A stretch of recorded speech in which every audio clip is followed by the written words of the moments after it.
22শে শ্রাবণ অর্থাৎ বিশ্বকবি কবিগুরু রবীন্দ্রনাথ ঠাকুরের প্রয়াণ দিবস। কলকাতায় তার ঐতিহাসিক পৈতৃক বাড়ি জোড়াসাঁকো ঠাকুর বাড়িতে এক আন্তরিক শ্রদ্ধা নিবেদন করা হয়।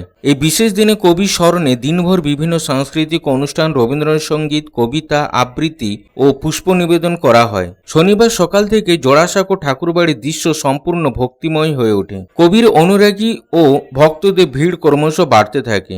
বিশ্ববিদ্যালয়ের ছাত্রছাত্রী সহ বহু সাধারণ মানুষ কবিকে শ্রদ্ধা জানাতে জোড়াসাঁকো ঠাকুরবাড়ি প্রাঙ্গণে একত্রিত হয়। সকাল থেকে জোড়াসাঁকো ঠাকুরবাড়িতে বহু গণ্যমান্য ব্যক্তি আসতে থাকেন। শ্রদ্ধা জানাতে আসা বিশিষ্ট ব্যক্তিদের মধ্যে ছিলেন রাজ্যের মন্ত্রী অগ্নিমিত্রা পাল, মন্ত্রী জগন্নাথ চট্টোপাধ্যায়, বিধায়ক রুদ্রনীল ঘোষ সহ অন্যান্য বিশিষ্ট জনেরা। কবিগুরু প্রয়াণ দিবস সম্পর্কে মন্ত্রী অগ্নিমিত্রা পাল জানান, অদ্ভুতভাবে ভীষণ নস্টালজিক হয়ে পড়ছি, ভীষণ ছোটবেলার কথাগুলো মনে পড়ে যাচ্ছে। শুধু আমার ছোটবেলা নয়, আমার মনে হয় প্রত্যেকটি বাঙালি যারাই পশ্চিমবঙ্গে থাকেন, যারা জন্ম এখানে, তারা সবাই কবিগুরু রবীন্দ্রনাথকে নিয়েই বড় হয়েছে। এবং আমি সেটাই বলছিলাম যে কবিগুরু প্রত্যেকটা আমাদের বয়সে, মানে শিশু থাকাকালীন, তারপরে সহজ পাঠ, তারপরে গল্পগুচ্ছ, তারপরে প্রেমের কবিতা, মানে সব বয়সের জন্যই কবিগুরু লিখে গেছেন। এবং রিয়েলাইজেশনটা অন্যরকম। একটা কবিতা যৌবনে পড়ে যেটা হয়, আবার একটু প্রাপ্তবয়সে পড়ে সেই কবিতার আবার অন্য মানে দাঁড়ায়।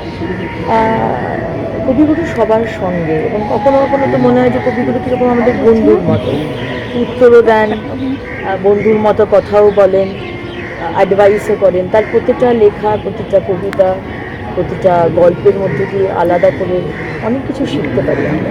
অন্যদিকে আসানসোল পুলিশ লাইনে অবস্থিত যুব আবাসে কবিগুরু রবীন্দ্রনাথ ঠাকুরের প্রয়াণ দিবস উপলক্ষে একটি অনুষ্ঠানের আয়োজন করা হয়। এই অনুষ্ঠানে জেলা শাসক এস পান্নাবল্লম, আসানসোল উত্তরের বিধায়ক কৃষ্ণেন্দু মুখার্জি সহ জেলা প্রশাসনের আধিকারিকরা উপস্থিত ছিলেন।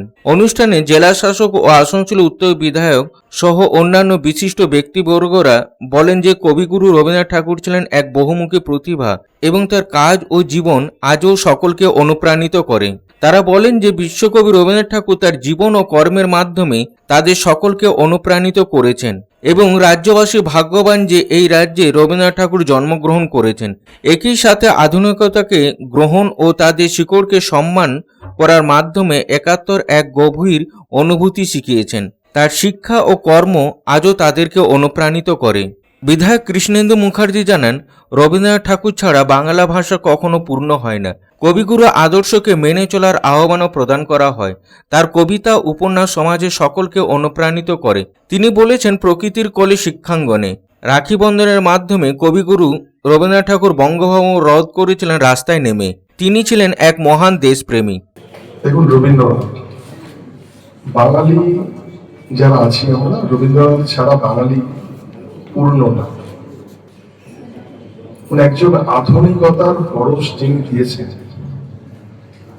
আজকে গোটা বিশ্বে বিশ্বকবি রবীন্দ্রনাথের যে আমাদের দেশের প্রতি, আমাদের সমাজের প্রতি ওনার যে কন্ট্রিবিউশন,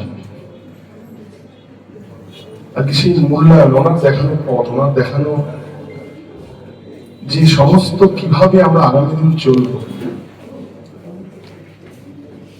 আপনারা চিন্তা করতে পারেন শান্তিনিকেতনের মতন যে ওনার মাথা থেকে বেরিয়েছিল যে প্রকৃতির কোলে শিক্ষাঙ্গন।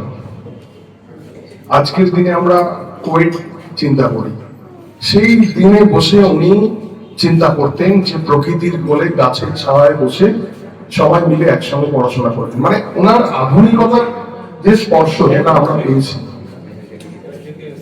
একজন মানুষ যার কবিতা দুটো দেশে তারা জাতীয় সঙ্গীত হিসেবে ব্যবহার করা হয়েছে। आसनसोल থেকে संतोष मंडलेर रिपोर्ट, पब्लिक टाइम्स। आपके घर को दीजिए सबसे मजबूत फाउंडेशन, दीजिए मजबूती का डोज। JBG हेक्सा TMT, मजबूती का डोज पक्का है।